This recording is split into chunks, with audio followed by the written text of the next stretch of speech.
I love sci-fi. I was about to say I love Doctor Who, but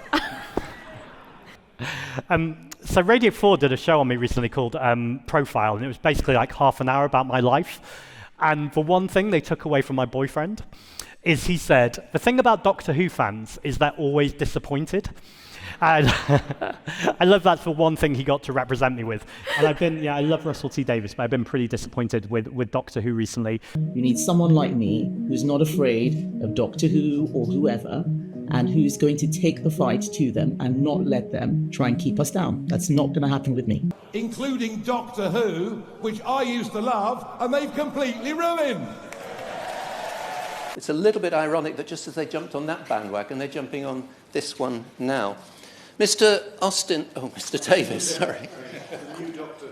That was a seamless transition. Yeah. Including the honourable member from Don Valley, who I remember being in a Westminster Hall debate with when he said that Doctor Who being a woman was turning boys gay, among other ridiculous arguments. In recent years, we have seen Doctor Who, Ghostbusters, Luke Skywalker, The Equalizer, all replaced by women, and men are left with the Krays and Tommy Shelby. Is there any wonder we are seeing so many young men committing crime? And on checking Hansard, the honourable member actually said that Doctor Who, being a woman, was turning boys towards a life of crime. So clearly it was a matter of misogyny rather than homophobia. However, AI is no longer the stuff of sci-fi movies and Doctor Who. The AI revolution is right here and right now. Thank you, Madam Deputy Speaker. I've caught you at the point of change. Feels like a part of Doctor Who. I thank the honourable gentleman from Huddersfield for his comment, because you are a friend. Although maybe now the most second famous person from Huddersfield following the debut of the new Doctor Who, I think. Who does, yes. The person who does the subtitles, I feel, wasn't really following the show. This is what they wrote. I'm from...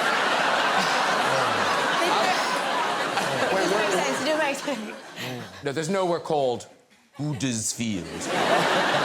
It's a real place. Where are you from? Huddersfield. Who does, yes. I'm not sure the honourable member has a sonic screwdriver, but we can sort him one out.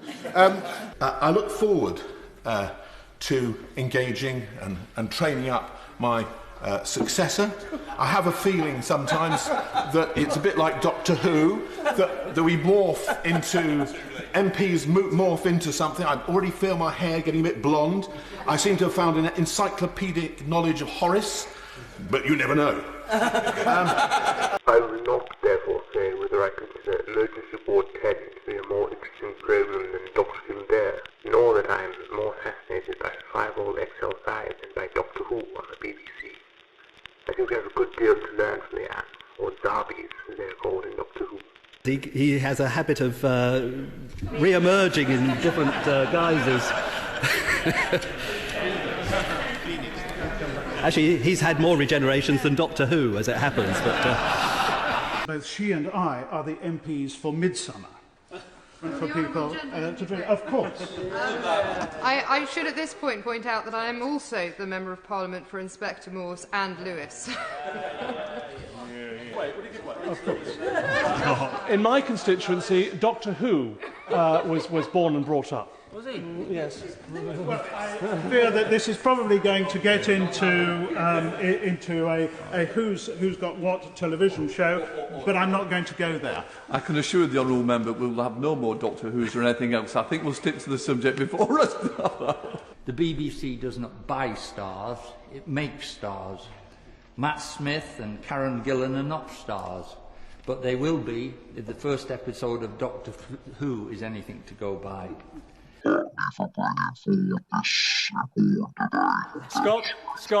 Scott, sorry, you sound like a Dalek, and I don't mean that unkindly. There is clearly a communications problem. Can we switch to the next one? I did catch up with the BBC Two later on in its original doctor, William Hartnell, which one of them they tend to forget.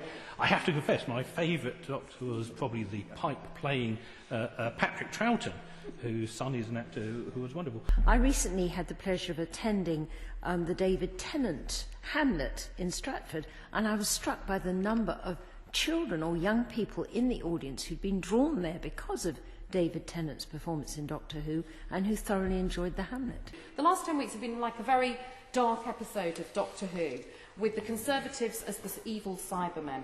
They were originally... The Cybermen, Mr Deputy Speaker, were a wholly organic species of humanoids that implanted more and more artificial parts into their bodies as a means of self-preservation.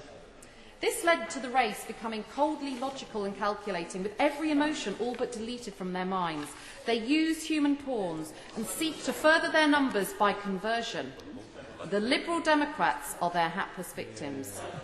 Mr Deputy Speaker, the Cybermen have to assimilate their victims in order to drain their energy and live. But we all know that when the Cybermen have assimilated, they have only one further aim. And they say to their victims, you will be deleted. She inherited from her noble lord, the predecessor, whom we knew under several titles, including the last of the Time Lords.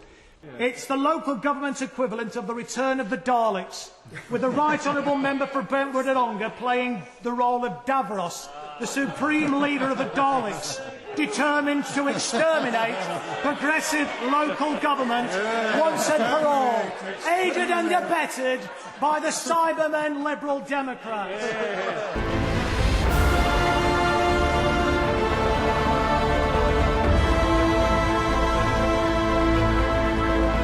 Don't forget to click below to subscribe to the official YouTube channel.